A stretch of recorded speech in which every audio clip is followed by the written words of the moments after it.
सिद्धेभ्यः।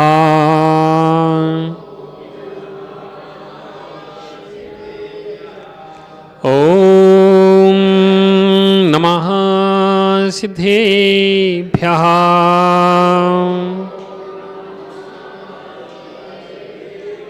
ॐ नमः सिद्धेभ्यः।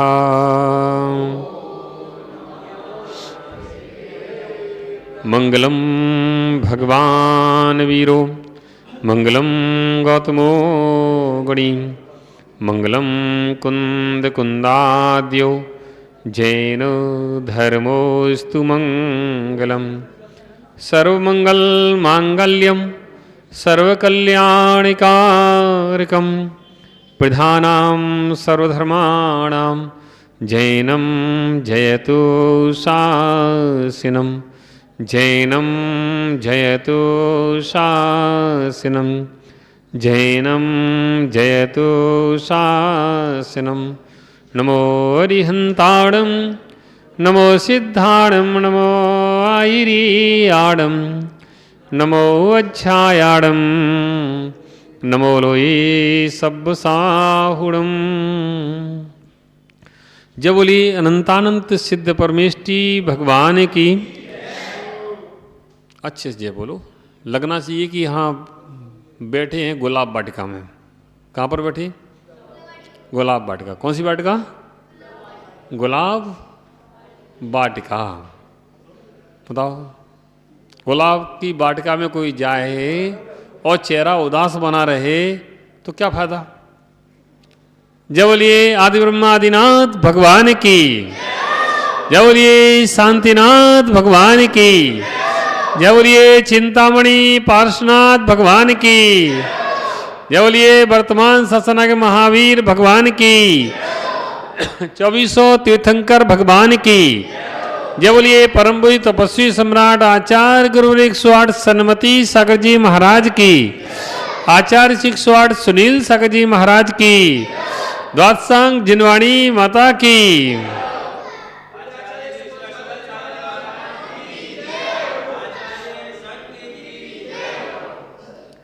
अय्य महाराज अकम्ब सागर जी प्रवचन सुना रहे थे।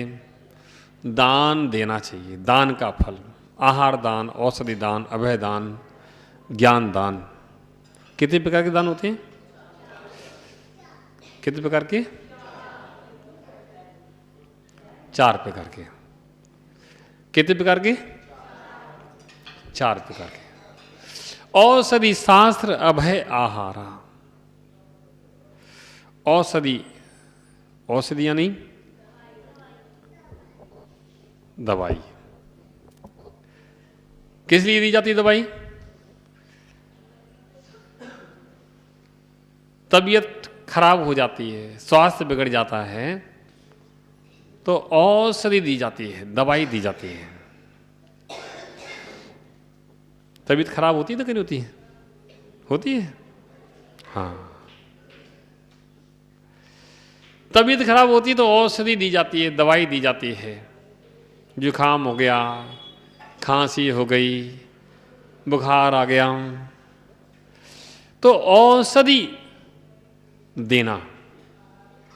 मुनि महाराज कभी किसी का स्वास्थ्य खराब हो जाता है तो श्रावक लोग क्या करते हैं? बुद्धिपूर्वक अच्छा काली मिर्च का काढ़ा बना करके मुनि महाराज के अंजलि में दे देते हैं। आहार के साथ में, अलग से नहीं कि एक गोली सुबह खाना, एक शाम को खाना, एक दोपहर खाना, एक रात में खाना। ऐसे खाते क्या? नहीं, आहार में ही, आहार के रूप में ही जो दे सकते हैं प्रासों को विधि पूर्वक, जो महाराज के योग्य हो वह औषधि आहार में दे करके किस लिए देते हैं? महाराज का स्वास्थ्य ठीक हो जाए। तो औषधि दान। ज्ञान दान यानी पढ़ना पढ़ाना, किसी को पढ़ाना, किसी के ज्ञान में कमी है तो उसके लिए ज्ञान की लिए क्या ज्ञान दे सकते हैं, हमारे पास क्या ज्ञान है वह ज्ञान देना, तो क्या कहलाता है? ज्ञान दान कहलाता है। औषधि दान, ज्ञान दान, और नहीं कुछ बन सके तो शास्त्र को ही दे देना। क्या देना? महाराज के हाथों में या किसी को भी कि आप शास्त्र पढ़ो, हम तो कम पढ़ पाते लेकिन तुम तो पढ़ो, शास्त्र देना। अभयदान यानी जीवों की रक्षा करना। अभयदान का मतलब जीवों की रक्षा करना। कोई जीव है, मान लें अपन चल रहे हैं तो देख करके चलें, देख करके उठें बैठें, ताकि कोई जीव ना मरे। अब गृहस्थ जीवन में बहुत मुश्किल होता है, गाड़ियों से चलना पड़ता है। अब गाड़ियों से क्या देख के चलोगे? चीटी चीटी दिखेंगे क्या? हैं? ओ जा रही गाड़ी, वो बस। लेकिन यथायोग जहां जितना अपन कर सकते हैं उतना तो करें, जितनी रक्षा कर सकते हैं उतनी तो करें। तो ऐसे जीवों की रक्षा करना। और भी घर गृहस्थी के आरंभ सारंभ श्रावक को करना पड़ते हैं, तो कम से कम कितना अपन कर सकते हैं, कितना बच सकते हैं उतना बचें, और जितना जीवों की रक्षा कर सकते हैं उतना करें, देख कर चलें। और भी घर गृहस्थी के काम करें तो ऐसा विचार पूर्वक करें कि जीव ना मरे। मूलाचार में एक बात आई, प्रश्न किया,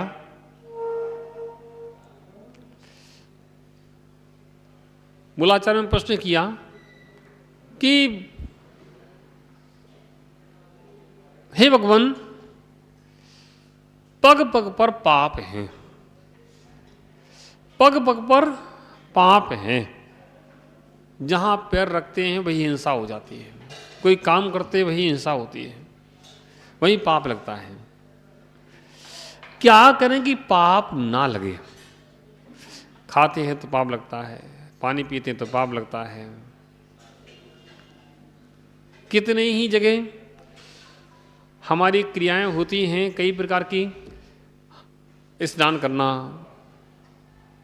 और भी भोजन पकाना आदि क्रियाओं में पाप का अनुबंध होता रहता है, पाप होता रहता है। तो क्या करें कि पाप ना हो? क्योंकि इस दुनिया में पाप से बच गए तो सबसे बच गए, और पाप से नहीं बचे तो किसी से नहीं बचे। क्योंकि पाप जो है वह हमें संसार में डुबो देता है। जितने दुख होते हैं पाप से होते हैं, हिंसा से होते हैं। तो हिंसा का पाप ना लगे और भी पाप ना लगे, क्या करें? वो आप लोग देखो, घर गृहस्थी के काम करते हो तो पाप लगता ही लगता है। बताओ, सुबह उठ करके झाड़ू लगाना, झाड़ू ले जागा बोहारी, चीटी आदिक जीव बेदारी, जल छान जीवानी कीनी। पानी छानते नहीं छानते हैं? छानते हैं। हाँ, कितने लोग पानी छानते हैं? सभी छानते हैं। जैन कुल में जन्म लेकर पानी छान के नहीं पिएंगे तो कैसे काम चलेगा? लेकिन पानी छान के बिन छानी क्या कर देते हैं? बिना छानी, पानी छाना छन्ने में बिन छानी रही, कहाँ रखा उसको? वही डाल दिया।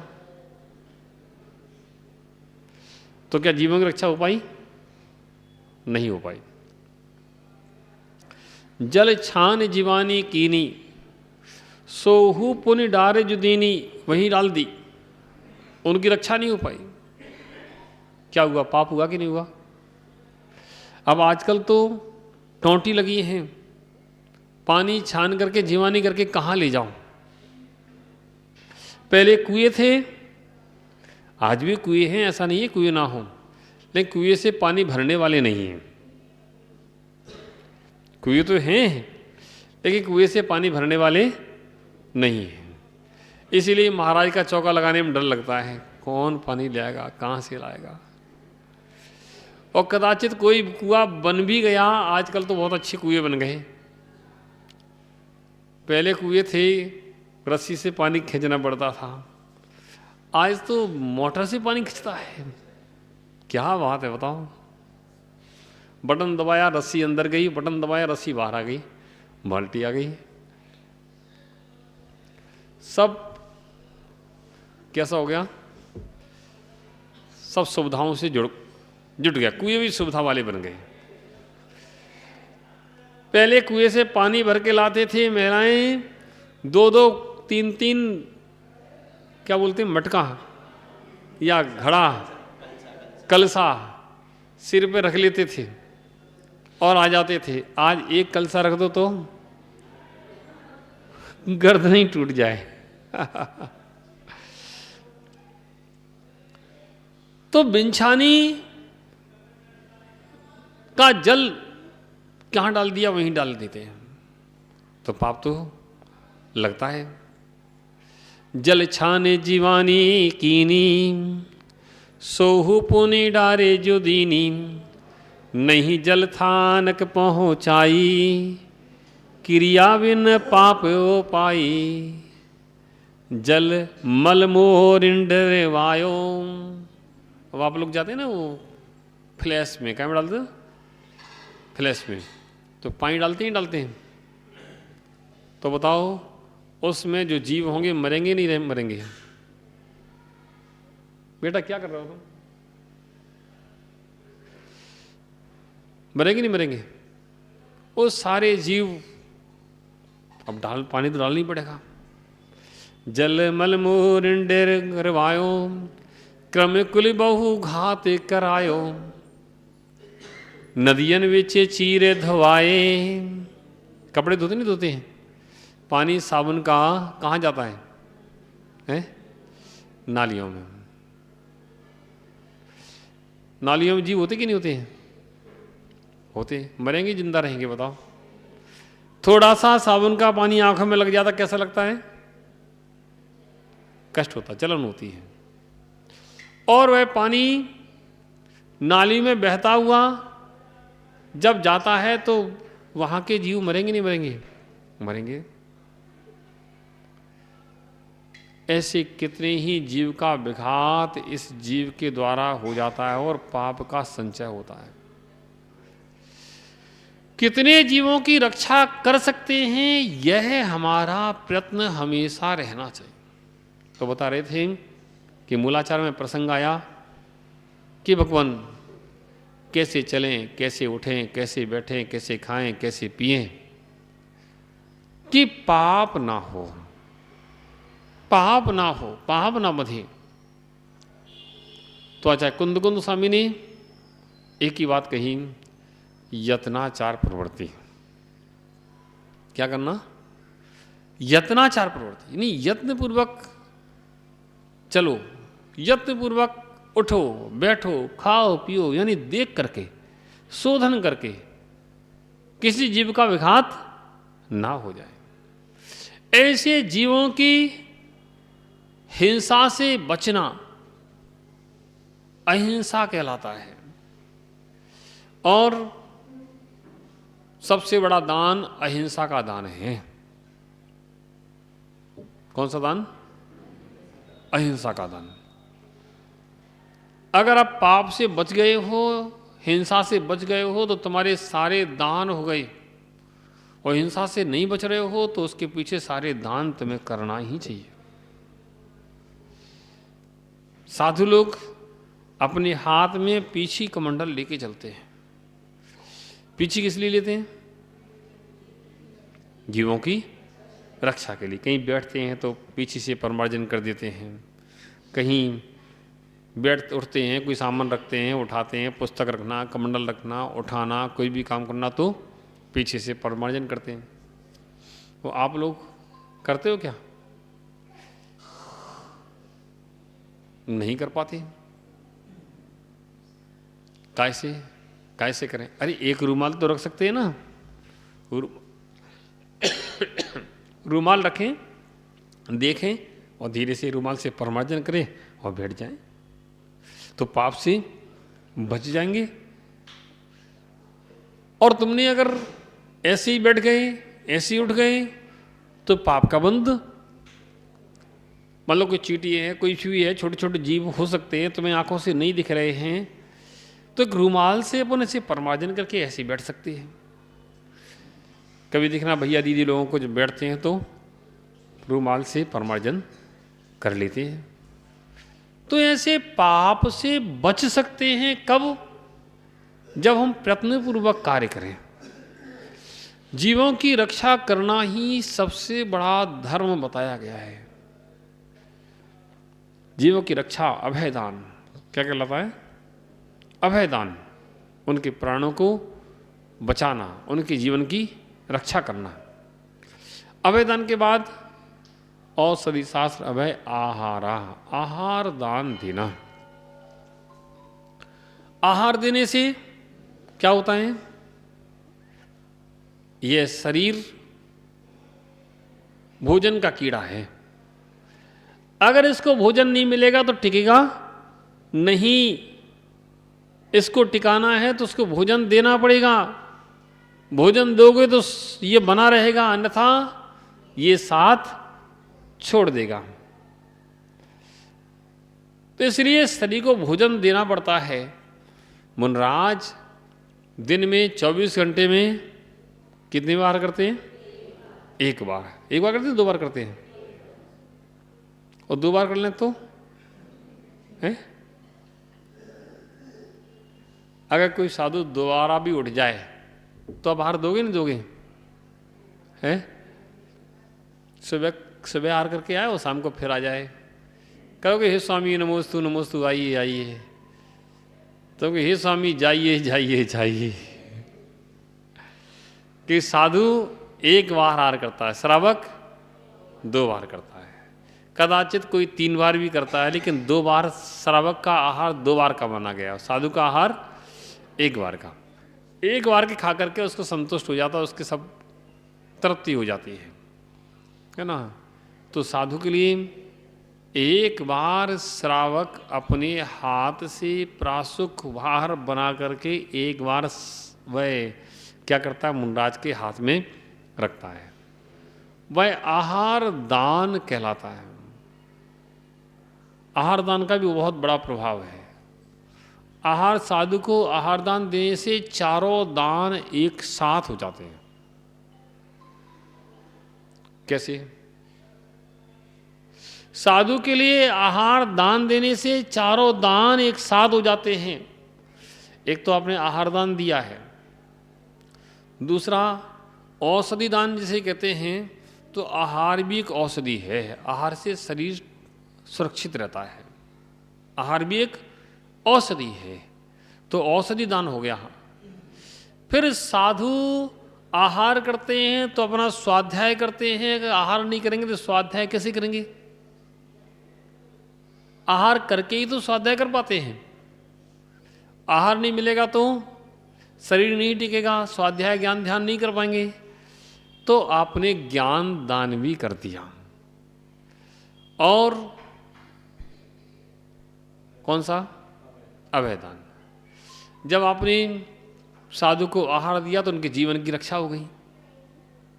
उनके जीवन की रक्षा हुई तो आपने अभयदान भी दे दिया, और वह अपने जीवन में पीछे से परमार्जन करते हुए कई जीवों की रक्षा करेंगे।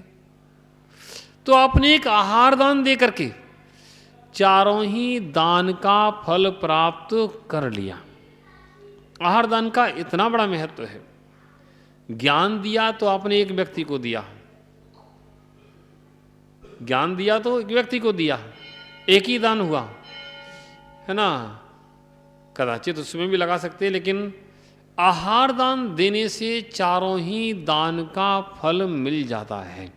इसलिए अपन लोगों को साधु जब नगर में आए तो सारे काम छोड़ करके शुद्ध वस्त्र पहन करके और आहार देना चाहिए।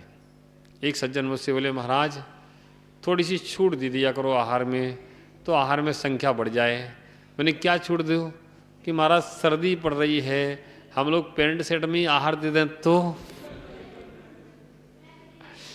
अब महिलाएं साड़ी पहनती, साड़ी में दे देती हैं, उन्हें कोई फर्क नहीं पड़ता। हम तो पैंट शर्ट पहनते हैं, हम लोगों के लिए परेशानी है।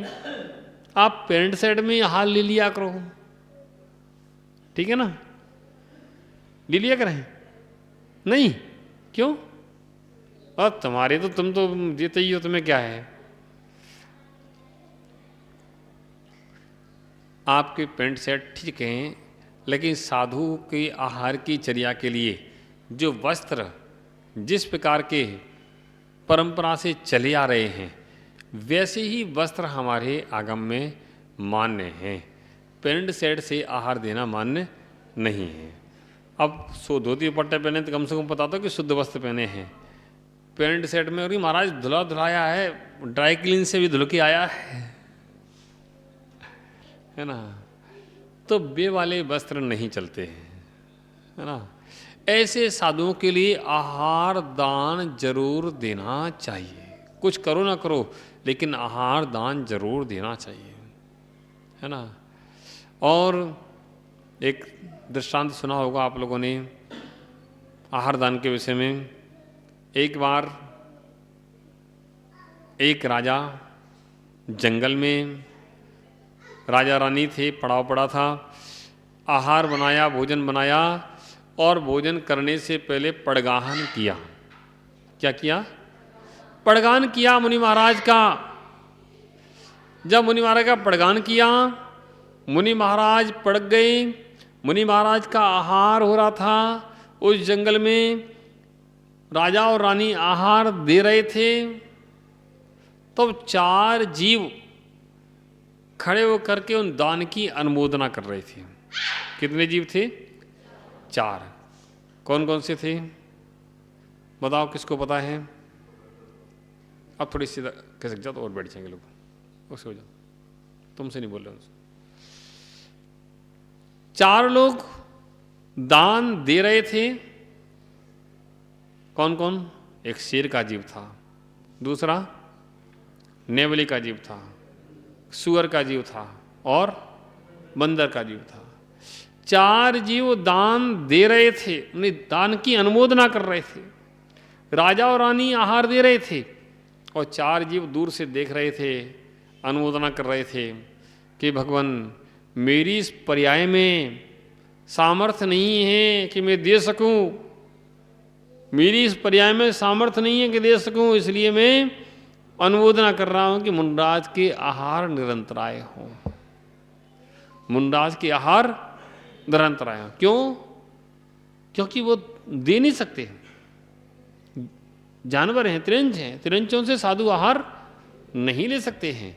और कहाँ बनाएंगे, कैसे बनाएंगे, क्या करेंगे त्रिंच बेचारे, तो वे दे नहीं सकते, उनके पर्याय की ऐसी योग्यता नहीं है। लेकिन उन्होंने अनुमोदना की। अनुमोदना के फल से जो शेर का जीव था, कौन बना पता है क्या? नहीं है। शेर का जीव जो था वह भरत चक्रवर्ती बना। कौन बना? भरत चक्रवर्ती। दान की अनुमोदना का फल उसने चक्रवर्ती पद पाया। सोचो, अभी दिया नहीं है, केवल अनुमोदना की है। दिया क्यों नहीं? कि उसके पर्याय की योग्यता नहीं है। चक्रवर्ती पद उसको मिला, और उसको चक्रवर्ती पद मिला। और सुअर का जीव था, वो कौन बना? बाहुबली बना। सोचो, और 2 जीव थे, वह उनके मंत्री बने। ऐसे दान की अनुमोदना का ये महान पद उन त्रियंच जीवों को मिला। किसको मिला? त्रियंच को। अब बताओ, उन त्रियंच जीवों को ऐसा फल मिल सकता तो आपको नहीं मिल सकता क्या? आपको भी मिल सकता है। अब जिसकी जैसी कैपेसिटी होगी, जिसके जैसे भाव होंगे, जिसके जैसे परिणाम होंगे, उन परिणामों के हिसाब से, कार्य के हिसाब से कृतकार्यित अनुमोदना का इस जीव को फल मिलता है। इसलिए दान चार प्रकार, कैसे बोलते हैं? दान चार प्रकार, चार संग को, धन बिजली उनहार, नर भव लाहो लीजिए। दान चार प्रकार का है और चार संग को देना चाहिए, और अन्यथा धन बिजली, धन कैसे? बिजली के समान है, उनहार, बिजली के समान, जैसे बिजली की चमक, बिजली चमकती और समाप्त हो जाती। ऐसे ही किसी के पास जो धन है वह हमेशा रहता है क्या? नहीं रहता है, वो हमेशा नहीं रहता है, वह भी है, कब समाप्त हो जाए उसका भरोसा नहीं है। आज हमारे पुण्य के उदय से हमारा मकान है, हमारी दुकान है, मान लें हमारा सब कुछ है, अच्छा खाने को मिलता है, सब कुछ मिलता है, सब अनुकूलताएं हैं। अब ये अनुकूलताएं कब तक रहेंगी, कोई भरोसा है क्या? एक का भी भरोसा नहीं। धन बिजली उनहार, नरभव बुलाहो लीजिए। मनुष्य पर पद प्राप्त किया है, इसलिए हम लोगों को ऐसे अनुमोदना के कार्य करते रहना चाहिए, दान आदि के कार्य करते रहना चाहिए। अगर पर्याय को श्रेष्ठ बनाना है, अच्छा बनाना है, तो हमें ऐसे धर्म के मार्ग में प्रयत्न करते रहना चाहिए। प्यारे बंधुओं, नियोग कुछ बन जाते हैं। आपकी गुलाब वाटिका में आने का नियोग अभी नहीं था, लेकिन अचानक फिर बन गया। क्यों? बड़े गांव में पंचकल्याणक हैं, त्रिलोक तीर्थ में, तो वहाँ जाना है, तो ऐसा नियोग बन गया कि रास्ता तो यही है। अभी पंडित जी कह रहे थे कि रास्ता तो यही है, तो रास्ते से निकलना ही पड़ेगा, कोई बात नहीं। लेकिन बहुत अच्छा है, मैंने कहा कहीं भी नहीं जाना, मुझे गुलाब वाटिका रुकना है। क्यों? गुलाब वाटिका के लोग कम से कम जिनवाणी को सुनते तो हैं, अच्छे मन लगा के सुनते तो हैं, इसलिए मुझे तो गुलाब वाटिका रुकना है। इसलिए आपके यहाँ हम रुक गए, है ना? रुक जाएं कि जाएं? है? रुकना है? अच्छा, कोई बात नहीं। अब 1 दिन 2 दिन 3 दिन जैसा भी हो, देखते हैं। सबके लिए मंगल आशीर्वाद। जय बलि आचार्य कुशल सन्मति सागर जी महाराज की। द्वादशांग जिनवाणी माता की।